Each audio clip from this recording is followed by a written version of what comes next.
from the heart of Dubai, where tomorrow is being built today, to the world. Welcome to the CTO Show with Mehmet. Here, we redefine technology and reimagine possibilities. With Mehmet, delve into the riveting realms of AI, cybersecurity, and digital technology.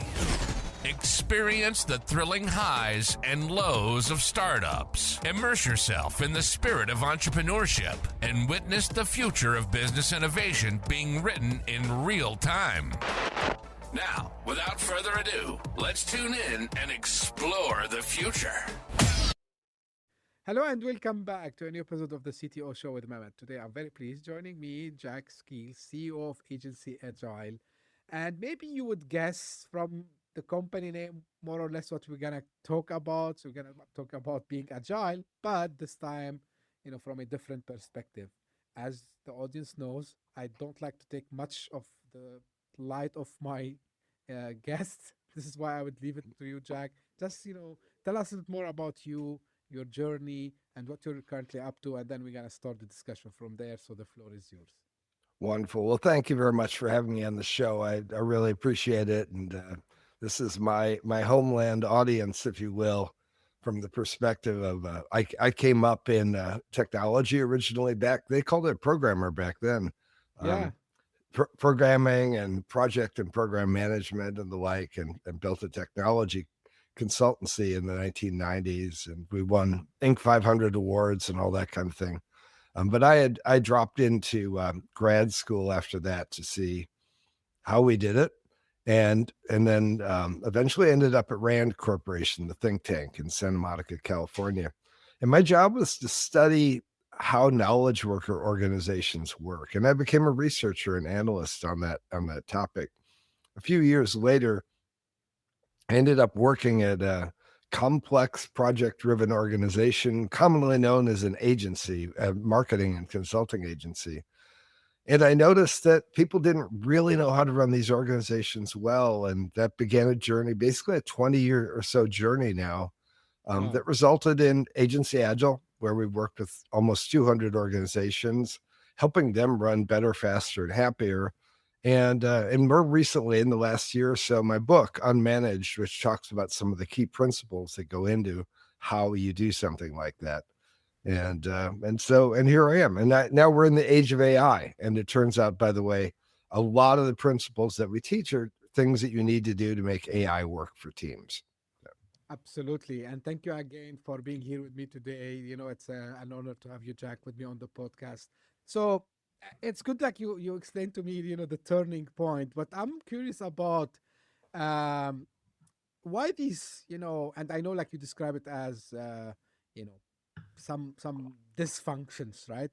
Why that happen? Why do you think clients face these challenges, which you like to call hidden dysfunctions? That's very good. Yeah. Why no one noticed them actually? Yeah. I mean, so people think of managing, and a lot of our idea of managing is sort of historically driven around military concepts, command and control, hierarchy. The idea of leadership is being telling people where to go, that kind of thing. And some of those techniques did work well in some situations. They weren't even the best, and I go into this in the book in great detail. In the Industrial Revolution, and by the way, the idea of managing has only been around for about 140 years. The word used to mean to take care of animals, like manger and manually dealing with animals, livestock, and that kind of thing. And so it has sort of a strange history to it. But our idea of managing was quite flawed, and though it worked well when we had factories and things like that and unskilled workers, today's workers are so incredibly intelligent, and the idea of what does the worker really need from a manager is a cornerstone question every manager should be thinking about. Now, the answer to this is workers need a lot less than you think they need from managers, and they need some different things from managers. And when you get that right, teams' productivities go through the roof. we see boosts, 50% boosts in productivity, um, dramatic reductions in rework, all that kind of thing. So a different way of managing is needed. And part of it is that the work, to answer your question, maybe, sorry, becoming a little bit circuitous here, to answer your question more head on, is the workplace today is so different than it was 100 years ago and even 50 years ago. But with such skilled knowledge workers, what we really want to be doing is unleashing them, okay, enabling them to use their minds and do great work, rather than sort of corralling them or bringing them in and constraining them. And that was the idea behind Agile. And I took some of those ideas, but we've added a lot more stuff.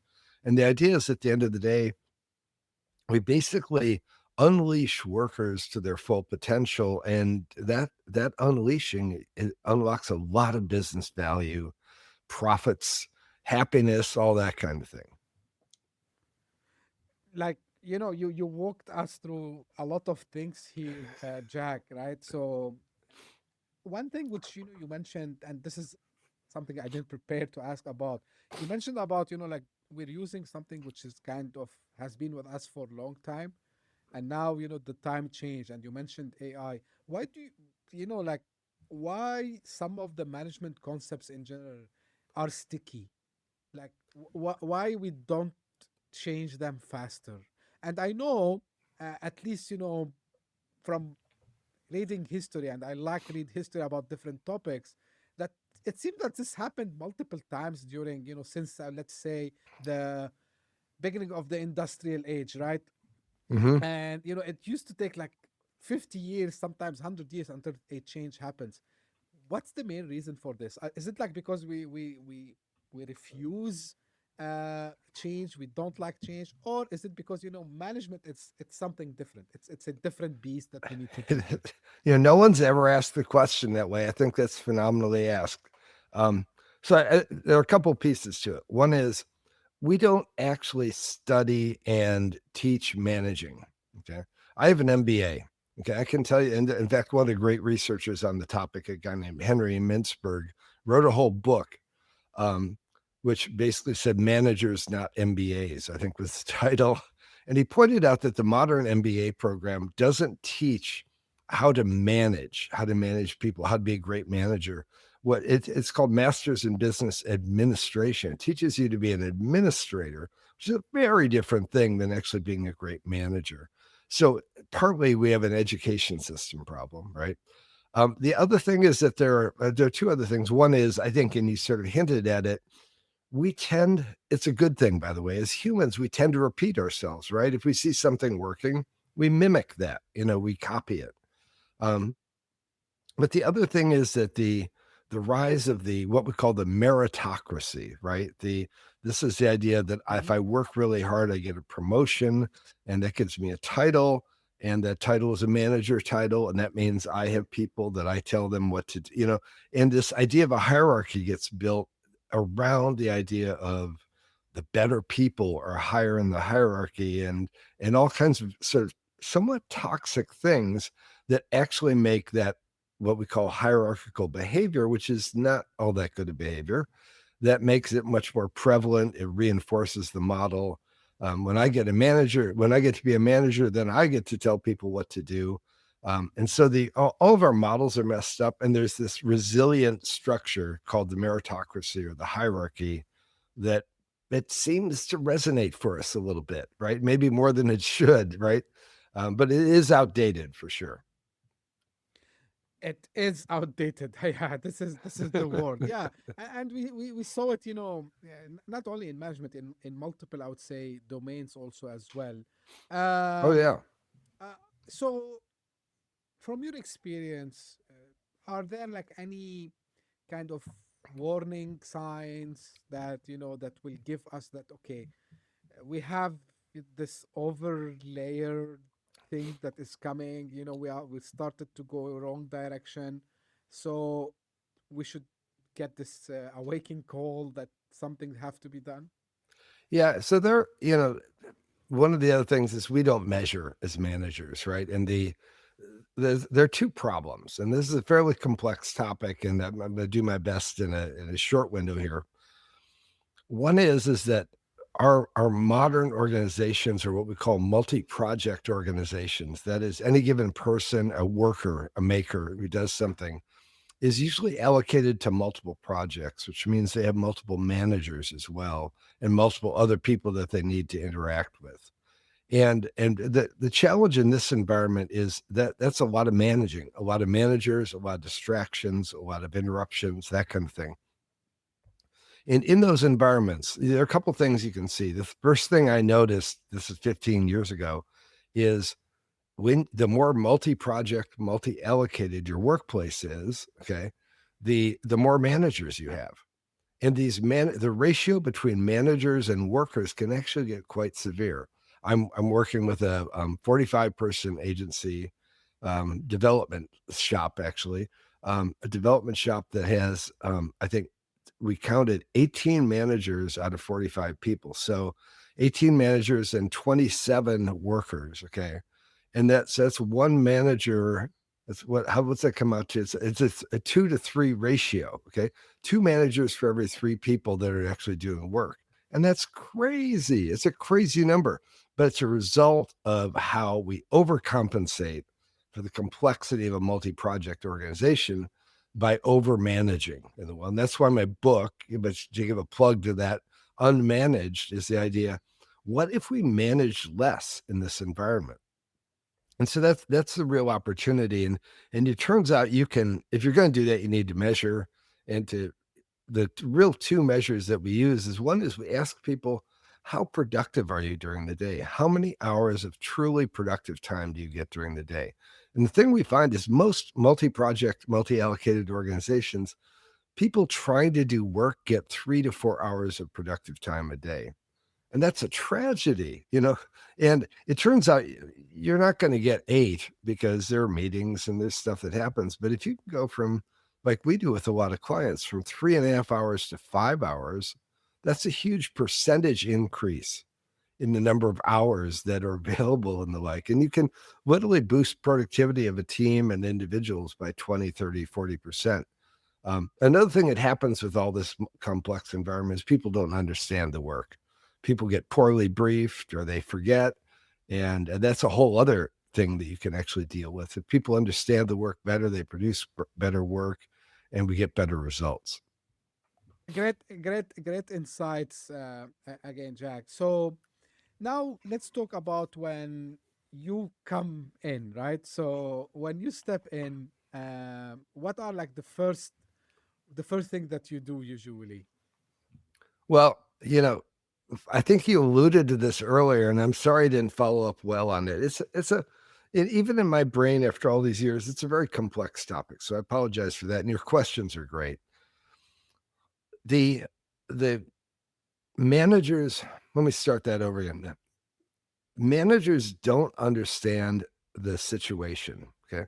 That is, I'll give you a real quick example of this. Is sort of like, I can look at time cards, okay? And I'm going to see everybody's fully utilized, right? Now, they're fully utilized. They're going to a lot of meetings and stuff like that, but it doesn't mean that they're productive, right? And so what we want to do is actually help managers understand what's really happening. And that's why we use these measures, like how many productive hours are workers getting in the day. We don't ask managers how productive people are. What managers will say, by the way, they'll say, boy, they sure could be more productive. If you talk to workers, why aren't you productive? And they're like, well, because we're on the meetings. I'm constantly getting interrupted, both of which are managerial functions, right? So what we want to do is actually restore. The first thing we do, we call it the Leadership Foundation Workshop. We teach managers how to really look at the organization from a performance perspective, right? Hmm. And the job of the manager is to actually help the team go faster, not to manage a lot, but help the team go faster. Get the team go faster. Now, what about the friction that would happen? Because again, the same topic that I mentioned. So people, they don't like changes, as I was saying, right, Jack? So um how much of, I would say, I'm not sure if risk management is the right word here, but like putting into consideration that these changes will face some pushbacks. Another scenario, which from I have watched a lot of companies happen, especially when they move from being like this nimble, small company to becoming a more like mature, like large company, is the amount of bureaucracy that get gets in, Yeah. um, right? And of course, like it's just like a coincidence. I was speaking with someone yesterday or today before yesterday. He was telling me, look, like we have perfect culture in our place, in our company. Uh, really, people are nice, but like you go talk to the one who's responsible, the decision maker. It says, like we found it like this way. Nothing can be done. Or like, yeah, go talk to someone else. Once everyone agrees, I will come and agree. So these scenarios like are frictions usually. I know like I don't like the word like magic wand or a secret sauce or something like this, but how to deal with such situations also, Jack? Well, I think there are two pieces to what you're getting at. One is, in fact, we only work with CEOs and their organizations if the CEO believes in the idea of change and empowering people, right? Because if the CEO doesn't believe in that, all of that trickles down into the rest of the organization, and you just can't change it, right? Having a culture of ask and understand and measure requires patience and a dedication to trying to do better for everyone, right? And if the CEO is not organized that way, then no one else will be, right? Um, and part of the process also is, like I said, we do this very inexpensive, quick workshop where we come in and Mm-hmm. get everyone to understand. Wow, here are all these ways we could be faster and more productive, and in fact, having makers be faster and more productive isn't about making them work harder. It's about unleashing them and letting them be productive and get the work done during the day. People don't realize, by the way, the hardest job in any one of these organizations is to be one of the people doing the work, because you come in during the day, all you want to do is just get your work done, right? And feel good about it and feel like you did a great job. And the organization itself is sort of organized around interfering with that, keeping you from being as fully productive as you could, right? So I think we do a lot around the awareness when we come in, helping people understand where the organization could go to, what it is that we could fix, and that's the beginning of a whole change cycle that we use for transformation. Great. Now, have you seen any situations where, the changes started, in a very positive way, right? But after a while, it gets stuck in the middle. So it gets stalled, right? So how have you seen, what are like some of the things you advise your clients to do to make sure that we don't have, and usually we saw this in projects, and you've worked in that space also, Jack. So at the beginning of the project, everyone is excited, yeah, let's do this, we need to start kick things off. First couple of weeks, even months, everything working perfectly, and then we reach a stage where I don't know, is it the energy that went down, is it like again the processes that stopped us, uh, what are the reasons for such things to happen, and how you advise people to keep this, you call it a sticky change, right? We don't want this to be a like one time thing. Yeah, look, it happens in projects and it happens in transformations, right? Mm-hmm.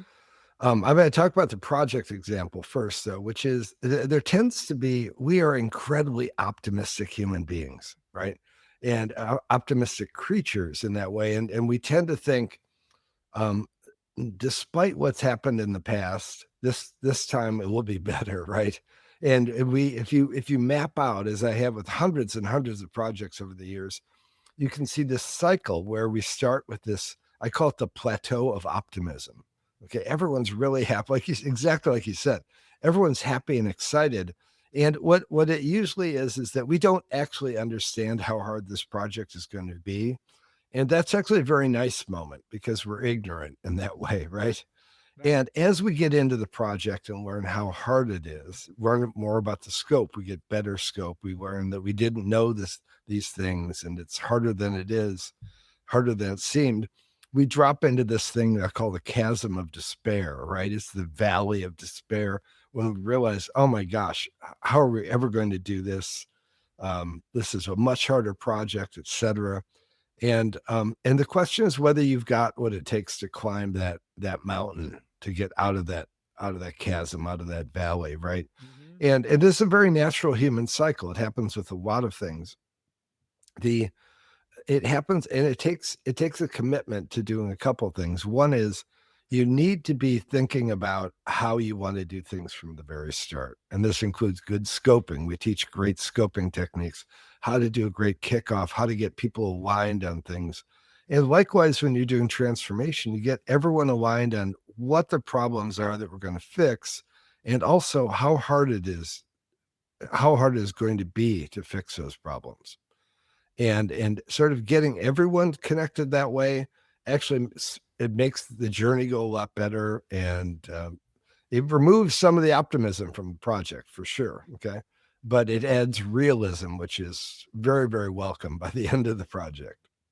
Um, like this is kind of opened my eyes on something else. I'm hoping also for the audience that will do the same, because you mentioned crossing the chasm, right?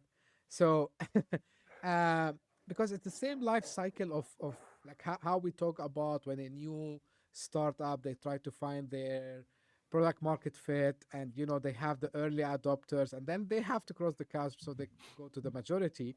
So I think same when you mentioned this, like immediately it's like ha- doing transformation or even a project, in my opinion, it's run the same way as you run a startup, and then you need to make sure that you cross the chasm so you don't get stagnant there, and maybe you go to failure. So this has made a lot of sense to me.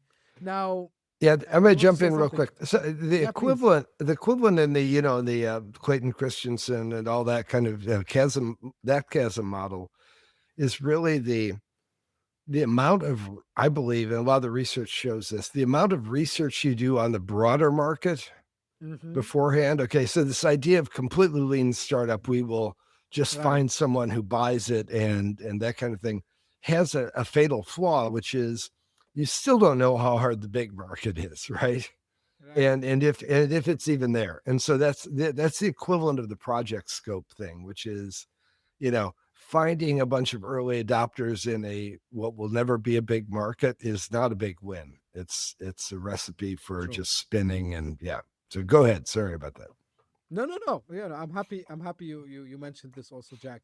Now, when you did the introduction, and we start to talk, you mentioned AI, right? So, and everyone talks now about the big topic, which is future of work. So, from what you are noticing now and working with a lot of clients, how the AI is changing the whole landscape of management, and uh, the way that companies should be organized. Uh, I don't want to make it a loaded questions, but because I'm hearing sometimes we're heading toward like more agile, quote unquote, organizations, maybe with less people, so we'll not have this problem. I hear some other experts saying, no, actually now it's like more challenging, because not only the AI part, and now we're talking about, something that comes into the mix, like hybrid working, and people Mhm. who can be sitting anywhere. Culture might become like a little bit a challenge, because people are not seeing each other's on daily basis. We're not coming to the office. What are you seeing? What are the trends there, Jack? How things are moving? So I mean, it's a huge topic. Okay, we could spend hours on this. I am going to refer your listeners to a piece of research done in 2023. You can go onto Google Scholar, scholar.google.com, Yes. and it's called GPTs are GPTs. And the authors talk about the workforce implications to GPTs. Okay, and the idea of the paper is that GPTs are general purpose technologies, and that phrase is a special word in the world of industrial economics.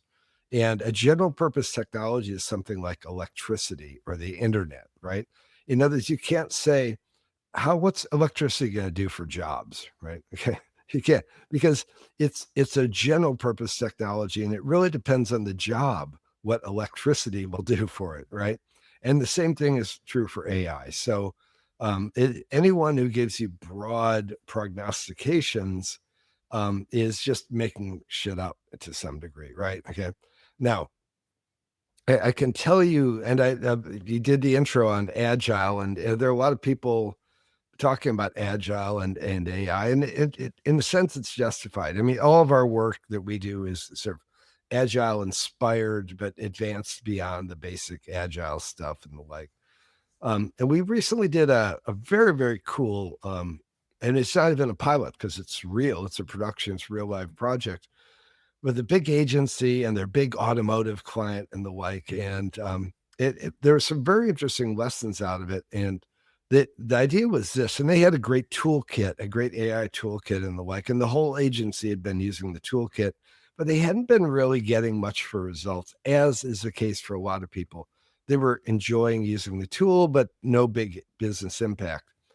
And it turns out, and what we did is we set up a pod, and we gave that pod the assignment. And this is the people who were going to do the work, but we trained them in the tools. We gave them the assignment and the help in re-engineering the way they were going to work with the client. And we got the client on board with it as well. And together, the team and the client re-engineered how to work faster and better and all that kind of thing. And the results were quite miraculous. And as an example, and this was just their first 6 months of the work, they cut the span time for their typical project in half. Okay.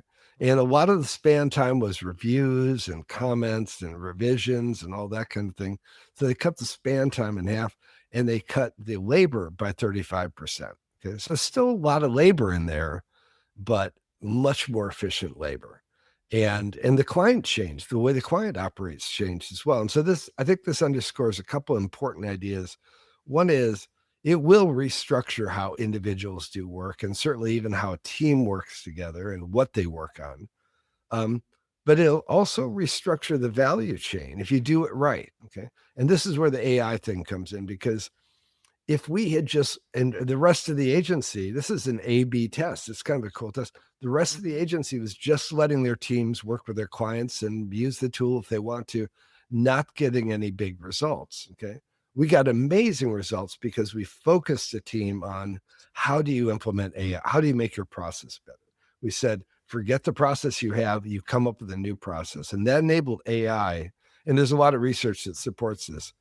It is the undoing of organizational structures that enables AI to have big impacts. Okay. Mm-hmm. Is that if you don't undo your organizational structures and process, then those structures and process constrain AI. Okay.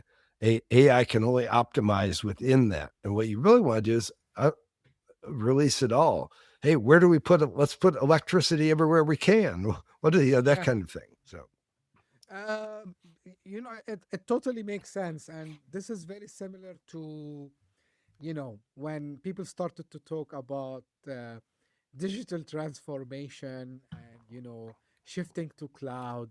yeah. And they start to say, hey, like, we didn't see benefits. Yeah, of course you didn't see benefits, because what you are doing wrong, on not wrong, I mean, in unoptimized way, on pen and paper, you just took it and digitized it in the same way. Yeah. So Yeah. Exactly. Yeah. yeah. So and the same thing with AI, because people, and this is something, maybe I'm being philosophical a little bit. People looks for shortcuts and for magic wands. I'm repeating myself, because they think, this AI will solve us. I'm not sure if you have seen this, like funny kind of meme or sketch, where they put like every CEO is asking for AI. When do you want it? Now? Yeah, right. So it's like everyone want to be on the AI, but actually they don't know that they need to do some work before bringing the AI.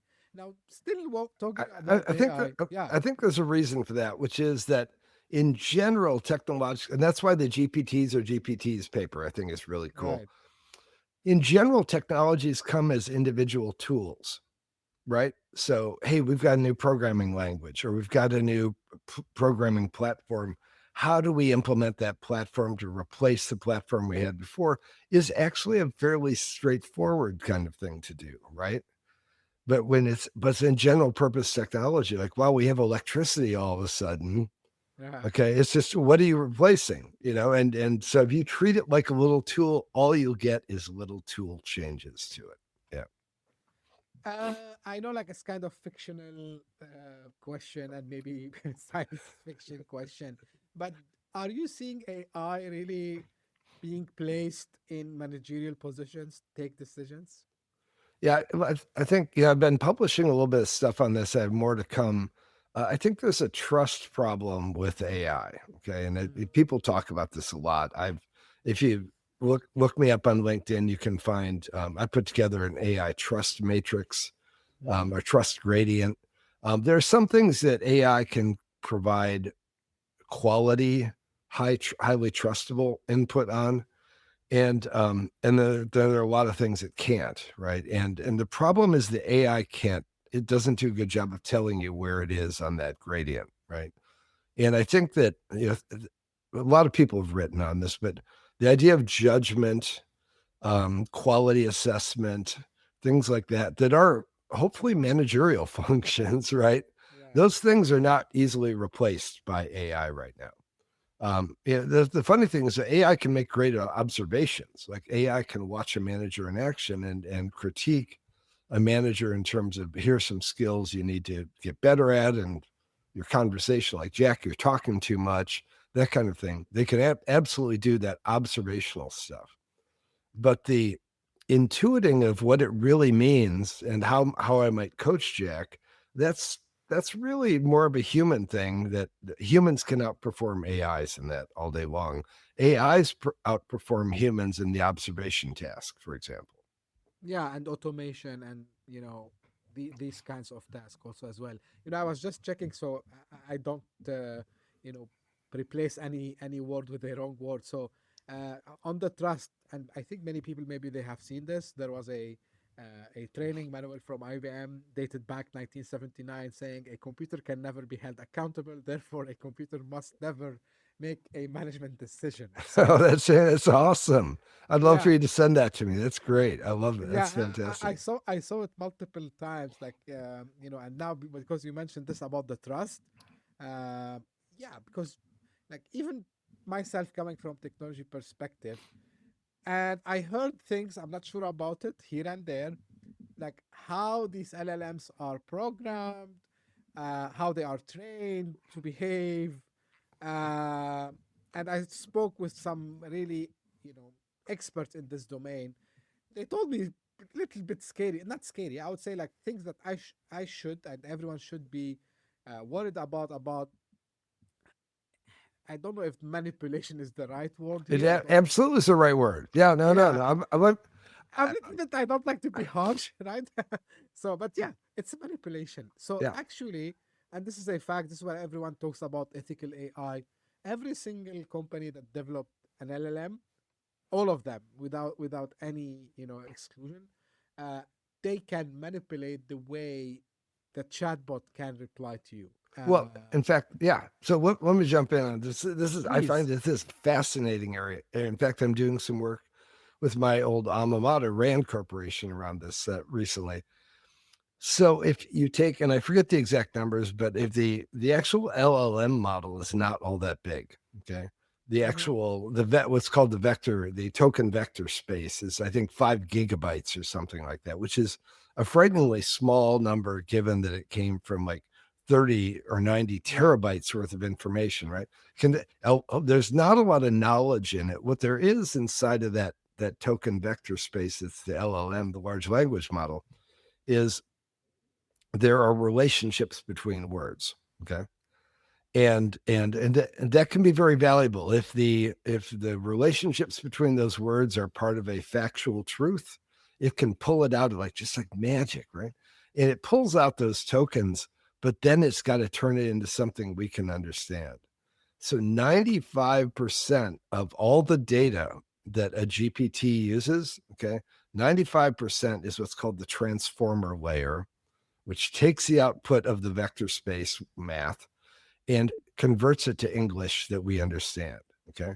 So that is, it takes these word token combinations and it figures out how to tell it to us in the most persuasive way.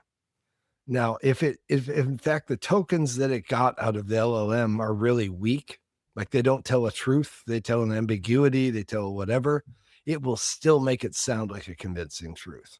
Okay. And this is a scary thing. The GPTs are designed to be highly persuasive.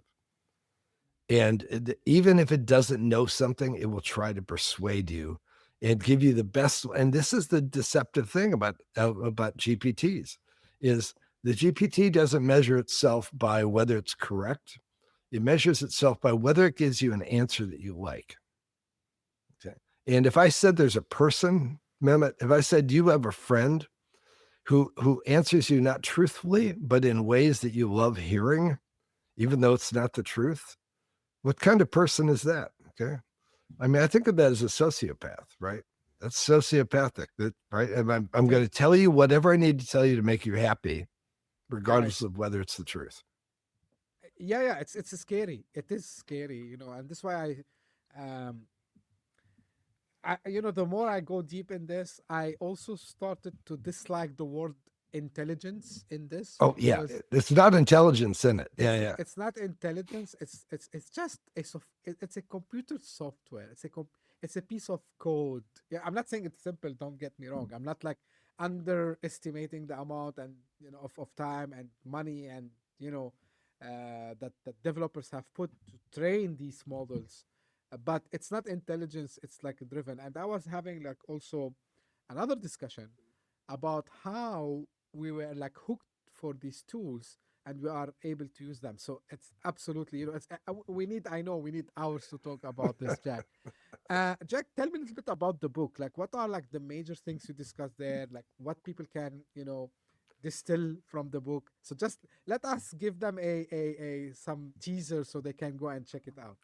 Yeah, thanks. I appreciate it. Well, the book was written largely.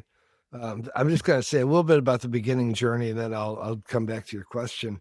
I had a moment back almost 20 years ago now where I'd been laid off during the global economic downturn, but my manager said I hadn't been a very good manager. I was running a 105 person Los Angeles office of a big consultancy.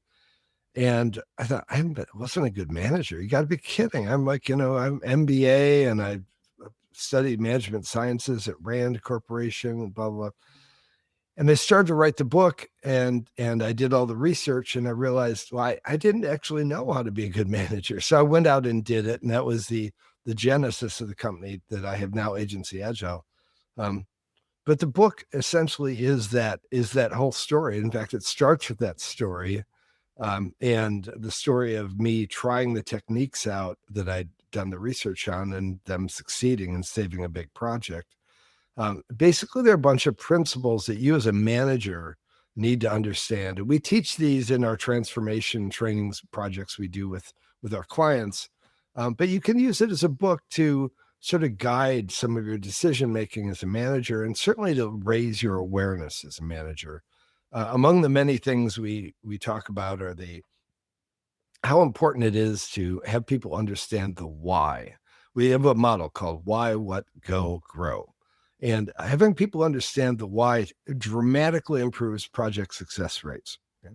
And then the what, which is the scope, there's a whole set of principles around that, and then the go, the execution, and then how to grow people. So that's a very wide-ranging book, 380 pages. We won 5 awards for it. I have no idea why. I can't believe anybody has ever read it because I after having worked on it for a year and a half, I can't even read it. But people say nice things about it, and I think it's generally useful for a manager. Yeah, definitely. Jack, like if we want to, and this is part of the thing that I try to do it with my guests. We have a new generation coming up now, and they're ready to take on life. So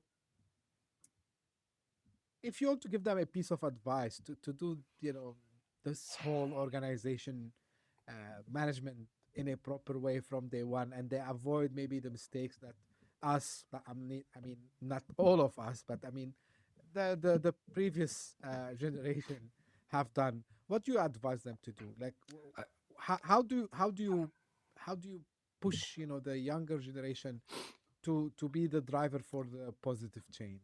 I think certainly if they are starting their own organization, it's a lot easier than to be the internal Right. change agent as a new hire or something like that. I I've learned a lot from. I mean, look, I've worked with probably 300 executives over the years, and I learn a lot from them. And one of them, very successful guy, Ben Kirchner, had an agency called Elite SEM, and Ben had built this amazing like it was like 100 people, and it had 8 managers or something like that, right?